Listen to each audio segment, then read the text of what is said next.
Welcome. तो आज होगा इस चैप्टर का लास्ट वीडियो, क्योंकि आज होगा last discussion on isobars. Isobars इस चैप्टर का लास्ट टॉपिक है और आज हम आइसोबार्स के बारे में जानेंगे कि आइसोबार्स एक्चुअली क्या है।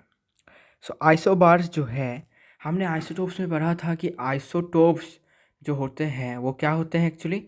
वो एक ही एलिमेंट का मतलब सिंगल सेम एलिमेंट के कुछ एटम्स होते हैं, ठीक है, जिनके मास नंबर जो है डिफरेंट होते हैं लेकिन एटॉमिक नंबर सेम होते हैं।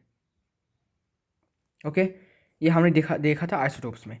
लेकिन आइसोबार्स में इसका ऑपोजिट है। अभी ऑपोजिट मतलब क्या, कि मास नंबर सेम होगा लेकिन एटॉमिक नंबर डिफरेंट होगा, और एलिमेंट यहाँ पर सेम नहीं होंगे, यहाँ पर होंगे डिफरेंट एलिमेंट्स। पहले हमने क्या देखा था कि सिंगल सेम एलिमेंट के ही कुछ एटम्स है यहाँ पर, लेकिन यहाँ पर होंगे डिफरेंट एटम के डिफरेंट एटम्स, डिफरेंट एलिमेंट्स के डिफरेंट एटम्स। ओके, तो आइसोबार्स में आपको लिखना पड़ेगा definition. Isobars are the atoms of different elements having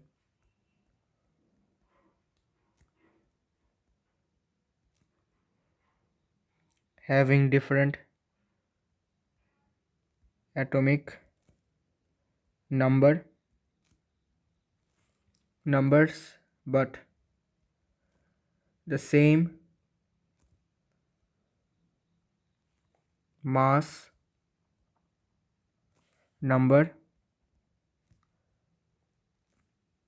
और सेम एटॉमिक मास भी बोल सकते हो।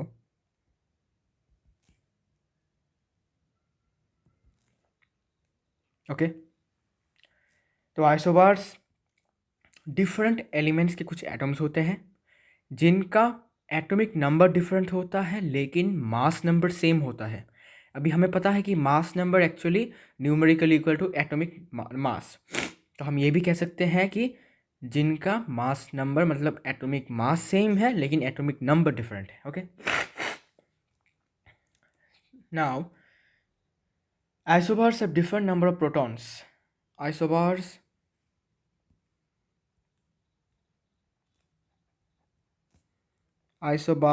have different number of protons in their nuclei.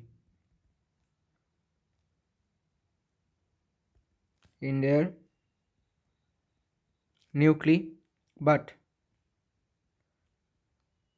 the total number of nucleons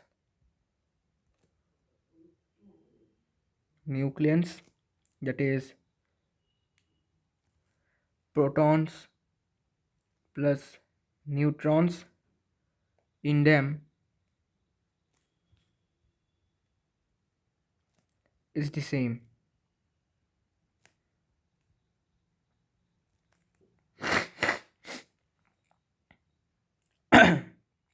अभी आइसोबार्स में डिफरेंट नंबर ऑफ प्रोटॉन्स रहते हैं अब न्यूक्लियस में, ठीक है। ऐसा नहीं है कि मास नंबर सेम है इसलिए एटॉमिक आई मीन टू से कि नंबर ऑफ प्रोटॉन्स भी सेम होंगे, ऐसा नहीं है। नंबर ऑफ प्रोटॉन्स डिफरेंट होते हुए भी the total number of nucleons मतलब प्रोटॉन्स और न्यूट्रॉन्स इक्वल टू कांस्टेंट मतलब सेम, ठीक है। ये अप डाउन होता रहता है, मतलब ये प्रोटॉन्स का नंबर फिक्स्ड नहीं है, ठीक है, और न्यूट्रॉन का भी फिक्स नहीं है। तो जैसे मान लीजिए प्रोटॉन से 15 और न्यूट्रॉन से 14 इक्वल टू 29, ये है मास नंबर या फिर एटॉमिक मास। अभी इसी को ही हम कैसे लिख सकते हैं, इसी को हम लिख सकते हैं ऐसे 14 + 15 इक्वल टू 29। अभी आपने क्या नोटिस किया कि पहले नंबर ऑफ प्रोटॉन्स थे 15 और न्यूट्रॉन थे 14, तब भी हमें मास नंबर मिला 29।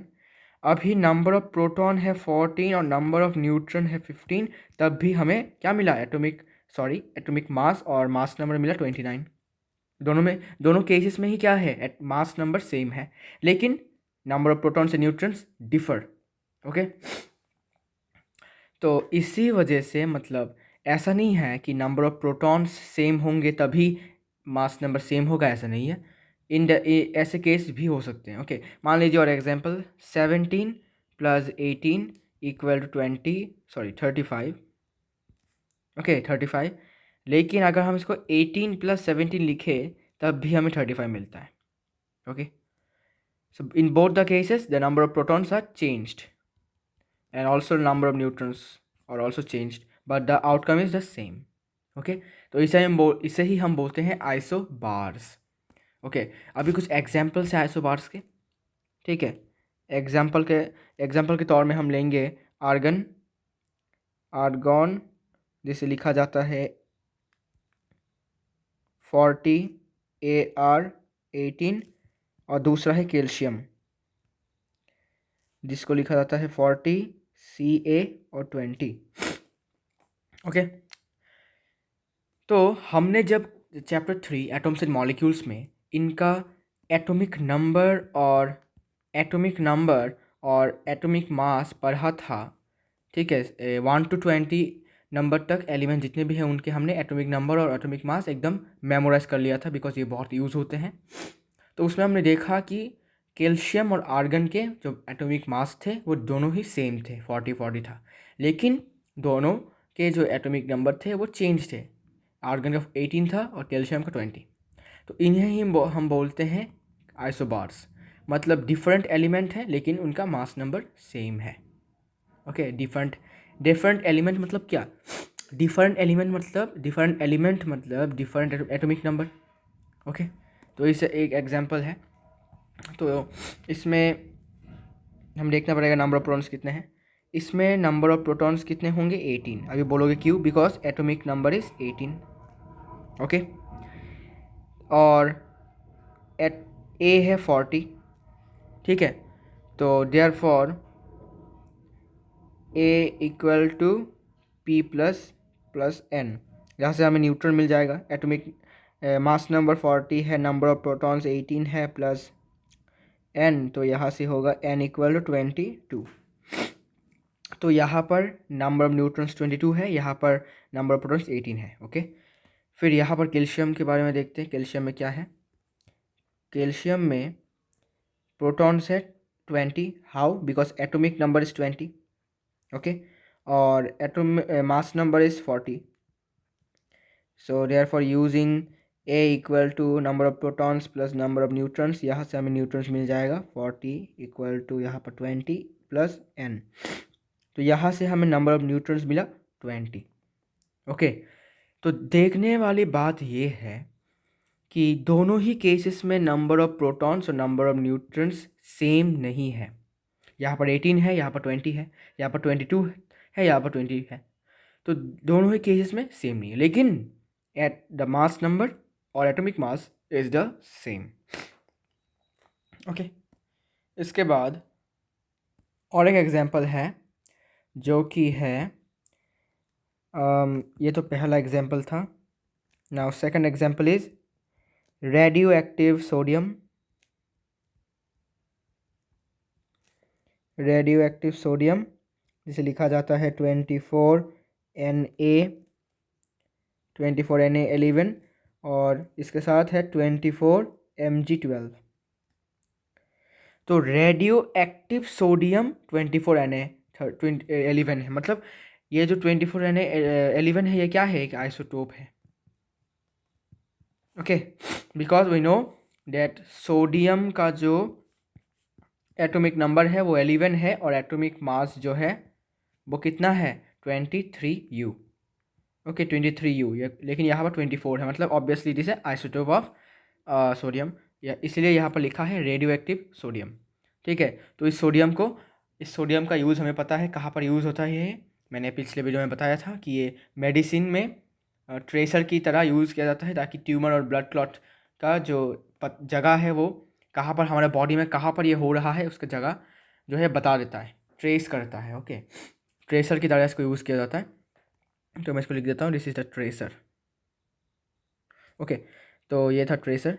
अभी दोनों में ही क्या है कि मास नंबर 24 है, लेकिन क्या दोनों में ही सेम नंबर ऑफ प्रोटॉन्स और न्यूट्रॉन्स हैं? तो आप बोलोगे नहीं। जाहिर सी बात है, your answer is correct. Number of protons is 11 because atomic number is 11 और एट मास नंबर इज़ 24। तो therefore A equal to number of protons plus number of neutrons, यहाँ से ये 24 इक्वल टू 11 प्लस n, तो यहाँ से ये हो जाता है 13। ओके, तो यहाँ पर नंबर ऑफ न्यूट्रॉन्स 13 है। तो यहाँ पर देखते हैं कितने हैं। यहाँ पर नंबर ऑफ प्रोटॉन्स है 12 बिकॉज एटॉमिक नंबर इज़ 12 और एटॉमिक मास इज़ 24।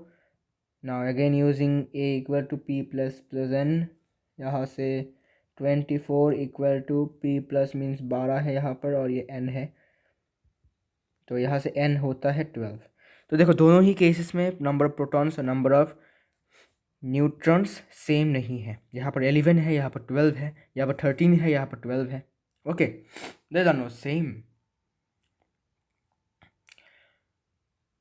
लेकिन फिर भी इनका जो मास नंबर है वो 24 है। ओके,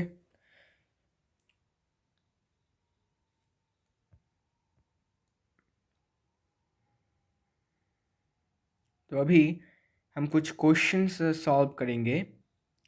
ओके, इसमें आपको आइडेंटिफाई करना पड़ेगा कि कौन सा वाला आइसोबार है। तो which two of the following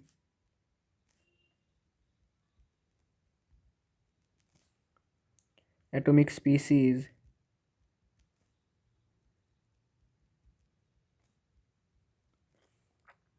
are isotopes of each other,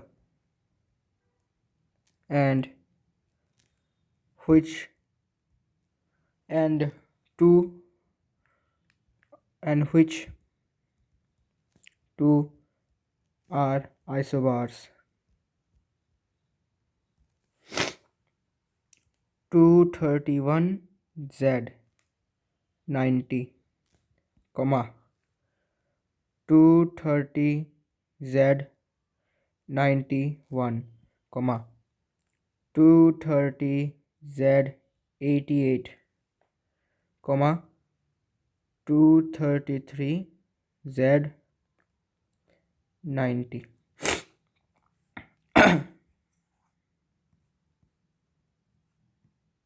तो ये रहे वो कुछ एलिमेंट्स, ठीक है, एटॉमिक स्पीसीज, जिन में से हमें ये बताना है कि कौन से दो, ठीक है, कौन से दो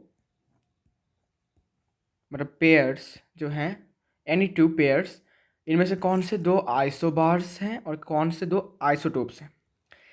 तो पहले हम आइसोटोप्स का निकालेंगे। आइसोटोप्स, तो हमें क्या पता था, आइसोटोप मतलब atomic number same mass number different. यहाँ पर मुझे बताओ कि एटॉमिक नंबर सेम वाले कौन कौन से हैं। तो ये तो सेम नहीं है, ये भी सेम नहीं है, ये सेम है। तो क्या हुआ, ये दोनों क्या बन जाते हैं, आइसोटोप्स, बिकॉज आइसोटोप्स में एटॉमिक नंबर सेम होता है, मास नंबर डिफरेंट होता है। यहाँ पर देखो मास नंबर डिफरेंट है, तो हमारा आइसोटोप्स कौन से हैं, 231Z90 एंड 233Z90, दोनों हैं हमारे आइसोटोप्स। ओके, अभी आइसोबार्स कौन से वाले होंगे फिर? तो आइसोबार्स होंगे जो रिमेनिंग बाकी हैं, जो कि है 230Z91 और 230Z88, क्योंकि आइसोबार्स में मास नंबर सेम होते हैं और एटॉमिक नंबर डिफरेंट।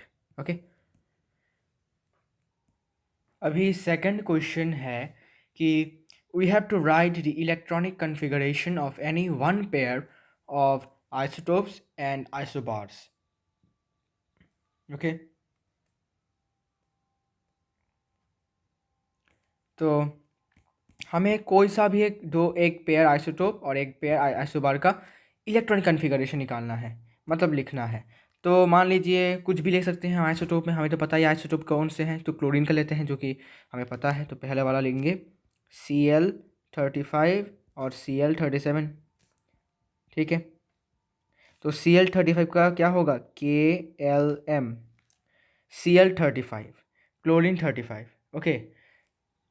तो एक्चुअली इसको ऐसे ना लिखकर actually it will be easy, और इसको समझने में प्रॉब्लम नहीं होगा। 35 Cl17 लिखो और 37 Cl17 लिखो। तो यहाँ पर एटॉमिक नंबर दोनों का सेम है, तो दोनों का ही क्या होगा, सेम इलेक्ट्रॉनिक कन्फिगरेशन होगा। तो इलेक्ट्रॉन्स होंगे 17 बिकॉज एटॉमिक नंबर इज 17। तो यहाँ पर KLM 2,8,7, ओके। ये तो हो गया। आप क्लोरीन की जगह पे कुछ भी लिख सकते हो, ऑक्सीजन का लिख सकते हो, कार्बन का लिख सकते हो, नियॉन का ले सकते हो, हाइड्रोजन का ले सकते हो, इट्स अपॉन योर चॉइस। मैंने क्लोरीन का लिया because it is well known to everyone. इसके बाद आइसोबार्स। आइसोबार्स में हमें पता है कि आर्गन और कैल्शियम का है, तो आर्गन का लिखते हैं 40 AR18 और 40 CA20। तो दोनों का एटॉमिक नंबर सेम नहीं है, तो हमें सेपरेटली निकालना पड़ेगा इसका इलेक्ट्रॉनिक कन्फिगरेशन। तो इसमें इलेक्ट्रॉन होंगे 18 बिकॉज एटॉमिक नंबर इज़ 18, तो it will be 288, okay. AR का हो गया 288 क्योंकि एक इनर्ट गैस है, इसीलिए इसके आउटर मोस्ट शेल में 8 इलेक्ट्रॉन्स हैं, ओके। इसके बाद यहाँ पर कैल्शियम का इलेक्ट्रॉन्स होंगे 20 because atomic number is 20। KLM 28 फिर 8 और एक शेल खोलना पड़ेगा, एंडिसिस, ओके। एन शेल हमें खोला बिकॉज हमारे इनर के जितने भी शेल्स थे ऑलरेडी फिलअप हो चुके हैं according to 2n² rule, okay. और इसमें हम अल्टीमेट शेल में मोर देन 2 नहीं ले सकते, इसलिए हमें 2 से दिया और इसी से हमारा हो गया, ओके। तो ये था ये क्वेश्चन। तो आज के लिए इतना ही, मिलते हैं नेक्स्ट वीडियो में नेक्स्ट चैप्टर के साथ। और अगर मुझे टाइम मिला तो मैं इस चैप्टर का न्यूमेरिकल्स के ऊपर एक वीडियो बनाऊंगा जिसमें मैं डिफरेंट न्यूमेरिकल्स सॉल्व करके आपको बताऊंगा, ठीक है। तो आज के लिए यहाँ पर समाप्त करते हैं इस चैप्टर को। बहुत अच्छा लगा इस चैप्टर को पढ़ने के बाद, बहुत कुछ सीखने को मिला और भी सीखने को मिलेगा क्लास 10 में, लेकिन तब तक के लिए हमें इस क्लास 9 को पार करना पड़ेगा। तो best of luck for your exams and I hope कि आपका एग्ज़ाम अच्छा हो और आप लोग इस चैप्टर को अच्छे से क्रैक कर पाओ।